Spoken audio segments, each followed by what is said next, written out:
आज हम लोग विशेष डिमांड पर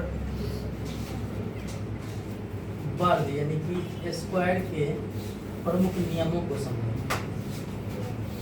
ठीक है, प्रमुख नियम क्या क्या होता है, आखिर इसमें हम ये समझेंगे कि आखिर इसका वर्ग कब होगा, इसका वर्गमूल कब निकलेगा। ठीक है ना, इस बात को हम लोग ध्यान देंगे और समझने का प्रयास करते हैं कि कौन कौन सा ऐसा नियम है जिस नियम को अगर हम जानेंगे तो हमें पता चलेगा, मतलब जल्दी पता चल जाएगा कि इसका वर्गमूल होगा या नहीं होगा, इसका वर्ग होगा या नहीं होगा। ठीक है, जिसमें हमने पहला नियम दे रखा है यहाँ पर अंतिम अंक यानी कि यूनिट डिजिट रूल। ठीक है, याद रखना अंतिम अंक का मतलब ये हुआ, जैसे मान के तो यहाँ पर हमने लिख दिया है एग्जाम्पल में 36 लिखा है ना, कितना लिखा है हम 36 लिखा है हम, तो 36 में ध्यान से देखना तो अंतिम अंक क्या है 6 है ना, यही हो गया अंतिम नियम। इसमें कहे समझेंगे कि कब होगा वर्ग, कब नहीं होगा, कब होगा वर्गमूल, कब नहीं होगा।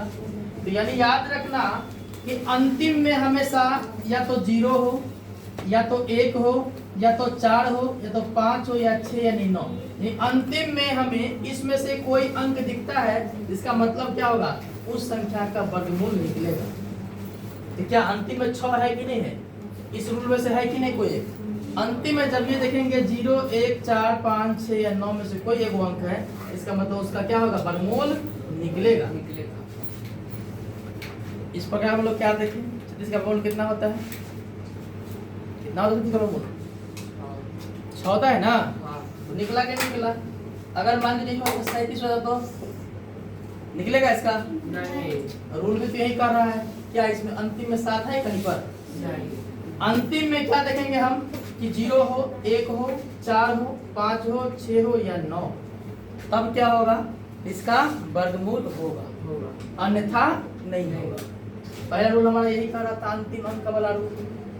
ठीक है ना, अब हमें निकालने की जरूरत नहीं पड़ेगा, जब ये देखेंगे इसमें से है या कि नहीं है, नहीं होगा इसका मतलब नहीं होगा। अगर इसमें से अंतिम कोई है इसका मतलब होने की संभावना है। और याद रखना कोई भी पूर्ण वर्ग, ध्यान से देखना, कोई भी पूर्ण वर्ग संख्या कभी भी 2, 3, 7 या 8 पर समाप्त नहीं होती। अंतिम में 7 आ गया है, मतलब 7 जब ये आ गया इसमें वर्गमूल उसका नहीं होगा। तो हमें यही सिर्फ याद रहेगा ना, तो इसका उल्टा जस्ट कर लेंगे, लव बात हो जाएगी। ठीक है ना, अब देखते हैं कि आखिर अंतिम अंक तो हम लोग समझ गए कि अंतिम में देखेंगे कि क्या है, तब हम पता लगा लेंगे कि इसका वर्गमूल होगा कि नहीं होगा, है ना। दूसरा हमारा नियम है कि शून्यों की संख्या, 0 रूल का नाम क्या होता है, हम 0 रूल। कहने का मतलब कि अगर शून्य अंतिम में शून्य अगर सम में है तो वर्गमूल होगा, सम में नहीं यानी विषम में है तो वर्गमूल नहीं होगा। जैसे देख लो एग्जाम्पल हम दे रहे हैं यहाँ पर, ठीक है ना, 1 पर 1, 2, ये अंक जो शून्य वाला अंक है सम है कि विषम है, सम रे भरवा कहां से कहां तक होता है, विषम कहां से कहां तक होता है जी। जब ये देखेंगे 2 गो है इसका मतलब सम में है, 4 गो रहता तो इसका मतलब सम में है, और यही अगर 3 होता तो विषम में है, अगर 5 गो रहता तो विषम में है। यानी यही समझा रहे हैं हम कि अगर शून्यों की संख्या सम में हो तो उसका वर्गमूल होगा, और शून्यों की संख्या अगर विषम में हो तो इसका वर्गमूल नहीं होगा। जैसे इसका वर्गमूल होगा, है ना, इसका वर्गमूल होगा कि नहीं होगा, क्यों होगा, क्योंकि यह सम में है, इसकी 0 की संख्या सम में है, तो क्या होगा, इसका वर्गमूल होगा। और जब ये कह देंगे 1 पर 1 0 विषम में है, विषम में है, इसका मतलब होगा वर्गमूल नहीं होगा। बस समझा, यही है क्या 0 रूल, शून्यों की संख्या वाला रूल। अगर हम देखेंगे कि 0 वाला में क्या क्या कंडीशन है, ठीक है ना, आया बस समझ में। इसके बाद जो हमारा है सम और विषम संख्या वाला रूल, यानी कि इवन ऑड रूल। ठीक है, यानी कहने का मतलब सम संख्या का, देख लो याद रखना कि सम संख्या का जो वर्ग होगा ना हमेशा सम ही होगा। ठीक है, जैसे मैंने कहा कि 6 का वर्ग ये कितना होगा 36। क्या 6 सम था कि विषम था? इसका वर्ग भी कितना आया, इसका वर्गमूल भी करेंगे तो कितना आएगा, आया कि नहीं आएगा? यानी कहने का मतलब यही हमारा रूल कह रहा है, सम विषम वाला रूल क्या कह रहा है कि सम संख्या का वर्ग हमेशा सम होता है और विषम संख्या का वर्ग हमेशा विषम होता है। एग्जाम्पल में देख लो, विषम वाला का भी 9 एक विषम संख्या है, इसका वर्ग क्या होगा 81 होगा, मतलब ये भी विषम आया। आया कि नहीं आया? हाँ। इस पर हम लोग क्या सीखे कि सम का वर्ग हमेशा सम होगा और विषम का वर्ग हमेशा विषम होगा। क्लियर है? इसके बाद हमारा है धनात्मक मान वाला पॉजिटिव वैल्यू रूल। ठीक है, पॉजिटिव वैल्यू रूल। देखते ये क्या कहता है कि किसी भी वास्तविक संख्या, याद रखना किसी भी वास्तविक संख्या के बारे में पिछले वीडियो में बता चुके थे, है ना, कि वास्तविक संख्या आखिर क्या होती है। तो भाई बताए, उस टाइम ही बताए हुए थे कि जितना ऋणात्मक संख्या है और जितना धनात्मक संख्या है सब क्या है वास्तविक है, सबको मिला देंगे क्या हो जाएगा वास्तविक। यानी कि ऋणात्मक वाला भी वास्तविक है और धनात्मक वाला भी वास्तविक है। तो हमारा धनात्मक मान यही कहता समझाता है कि चाहे वास्तविक संख्या में कोई सा भी अंक हो, ऋणात्मक वाला हो या धनात्मक वाला हो, वर्ग हमेशा धनात्मक में ही होगा। कैसे समझा रहा हूं, ध्यान देना जरा। मैंने कहा धनात्मक मान लेते हैं 6 का वर्ग कितना होगा 36 होगा। इसी को अगर हम ऋणात्मक में बदल देंगे यानी -6 का वर्ग तो भी हमारा 36 ही होगा। क्यों होगा तो रूल बता रहा है, लेकिन रूल कहां से बता रहा है वो भी समझा दे रहे हैं कि -6 देखो 6 के स्क्वायर का मतलब होता है 6 को कितना बार लिखना है 2 बार, है ना। इसी प्रकार अगर -6 का स्क्वायर इसका मतलब क्या लिखेंगे -6 गुने -6। पिछले हम वीडियो में हम बता चुके हैं कि गुना क्या चिन्ह का रूल में कि माइनस गुने माइनस क्या होता है प्लस होता है, प्लस गुने माइनस क्या होता है माइनस होता है, माइनस गुने प्लस क्या होता है माइनस होता है, और प्लस गुने प्लस क्या होता है प्लस। ये रूल पता है ना। हाँ। ठीक यही रूल फॉलो किया है, माइनस गुने माइनस बराबर क्या होगा प्लस, इसीलिए प्लस हो जाता है 36, इसीलिए क्या होगा धनात्मक में हो जाएगा। आया बात समझ में? इस पर हम लोग क्या सीख गए कि चाहे ऋणात्मक वाला हो चाहे धनात्मक वाला हो, है ना, दोनों का वर्ग क्या होगा अन टाइम धनात्मक ही होगा। कैसे होगा मैंने बता दिया।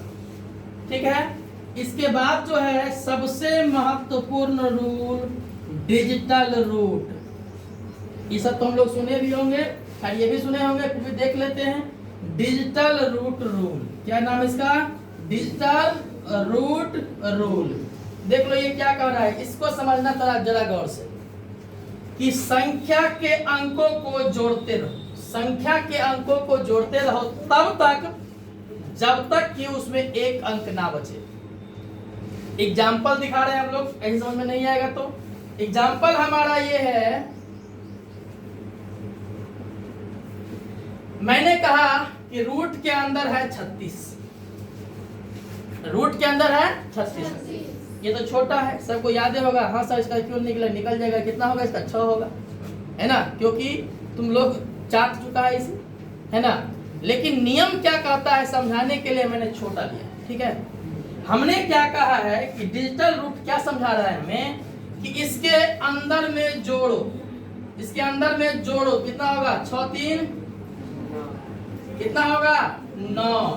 तो यानी क्या रूल बताया है कि अगर इसके अंकों को जोड़ने में अंतिम में रिजल्ट क्या आता है वह या तो 1 हो या तो 4 हो या तो 7 हो या तो 9 हो। बस समझ में आया। रूट के अंकों को अंतिम में तब तक जोड़ते रहेंगे जब तक कि वह एक अंक में ना आ जाए, और वह एक अंक क्या हो, या तो 1 हो या तो 4 हो या तो 7 हो या तो 9 हो। तब क्या होगा, तब उस संख्या का वर्गमूल हो सकता है। होगा नहीं कह रहे हैं हम, हो सकता है, कभी कभी नहीं भी होता है इसीलिए बता रहे हैं, लेकिन ज्यादातर होगा ही इसीलिए हो सकता है हमने लगाया। ठीक है ना, यानी कहने का मतलब ये समझ जाओ कि मान लेते हैं अभी तो 2 अंक वाला था, आसानी से कर लिया। अगर मान के चलो यही आता 2 से 25 रूट में, हम लोग इसको भी चाट चुके हैं, नहीं समझाने के लिए समझा रहे हैं, ध्यान देना। हमने क्या कहा, तब तक जोड़ो जब तक एक अंक में ना आ जाए। तो 5 2 2 हुआ ना जी, कितना हुआ 9, अंतिम में 9 आया, इसका मतलब इस संख्या का वर्गमूल होगा। आया बात समझ में? चलो इसको भी छोड़ते हैं, 625 लेते हैं, है ना। क्या कहे, तब तक जोड़ो जब तक एक अंक ना आ जाए। चलो जोड़ते हैं, 6 + 2 + 5 कितना होगा जी, 6 2 8 5 13। एक अंक आया है नहीं ना, एक अंक आया है, 2 अंक में आ गया ना। बोले तब तक जोड़ो जब तक कि एक अंक में ना आ जाए। फिर जोड़ लो उसे, 1 + 3 कितना होगा 4। अंतिम में कितना आना चाहिए, या तो 1 या तो 4 या तो 7 या तो 9। क्या 4 आया? अगर इस चारों में से कोई आता है, इसका मतलब उस संख्या का वर्गमूल हो सकता है। आया समझ में? आया समझ में स्क्वायर रूट वाला? आया समझ में डिजिटल रूट वाला? समझा क्या? समझ में रहेगा बात ना। तब तक जोड़ना है जब तक एगो अंक ना रह जाए। वो एगो अंक क्या हो सकता है, या तो 1 या तो 4 या तो 7 या तो 9। तो क्या होगा, उसका वर्गमूल। इतना समझा है ना। इसके बाद है हमारा जोड़ी नियम। क्या है? जोड़ी नियम, यानी कि पेयरिंग रूल। क्या है? Pairing rule. समझते हैं कि पेयरिंग रूल क्या होता है? देखो, किसी संख्या के प्राइम फैक्टर हमेशा जोड़े में होना चाहिए, मतलब अभाज्य संख्या एनी टाइम जोड़ा में होना चाहिए। जैसे समझ लो, अभी लैंग्वेज नहीं समझा होगा, हम समझाते हैं। हमने एग्जांपल दिया यहाँ पर, जैसे लिखा है 36, ठीक है। 36 को हम लोग खंड करेंगे। अगर देखेंगे कि हमने 2 अभाज्य में तोड़ा, एक 2 भी अभाज्य है, 3 भी 2 अभाज्य में तोड़ा, तो देखेंगे कि 2 का पावर कितना है उतना ही 3 का पावर है या नहीं है। यही हुआ प्राइम फैक्टर के जोड़ा, पावर भी सेम। तब जाकर के जब पावर दोनों का सेम होगा, इसका मतलब क्या होगा, इसका वर्गमूल होगा। क्योंकि हमने पीछे सीखा है कि वर्गमूल जो निकालते हैं हम लोग, जोड़ा में से एगो निकालते हैं, तो जोड़ा नहीं पूरेगा तो वर्गमूल निकलेगा नहीं। इसीलिए कहा जाता है पेयरिंग रूल, कि जब ये पावर में देखेंगे हम कि दोनों बराबर नहीं है, इसका मतलब नहीं निकलेगा। आया बात समझ में? कहने का मतलब ये हम समझा रहे हैं, अगर एक कंडीशन ये भी हो सकता था कि दोनों ना भी मिले, दोनों ना भी मिले, लेकिन ऊपर में अगर यहाँ 4 रहता तो हो जाता। क्योंकि पेयरिंग, जोड़ी का मतलब एगो होता है जी, 2 गो ना, इसके बाद 2 का पेयर चलेगा। 2 हो सकता है, 4 हो सकता है, 6 हो सकता है ना। ऐसा रहेगा तबे उसका क्या होगा, वर्गमूल होगा। यही अगर 5 रहता तो नहीं होता। क्यों? क्योंकि एगो ने एगो छुट्टा पड़ जाता है ना, एगो का जोड़ी तो नहीं लगता, इसीलिए उसका वर्गमूल नहीं हो पाता।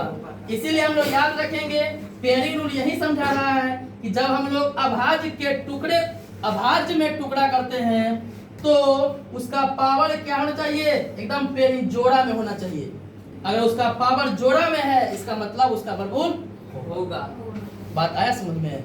यही बात यहाँ पे दूसरा एग्जांपल हमने लिखा है कि एगो 18 लिखे हैं, 18 में क्या हो गया, तो 2 के पावर में 1 होता है और 3 के पावर में 2 होता है, तब ना 3 3 18 हुआ जी।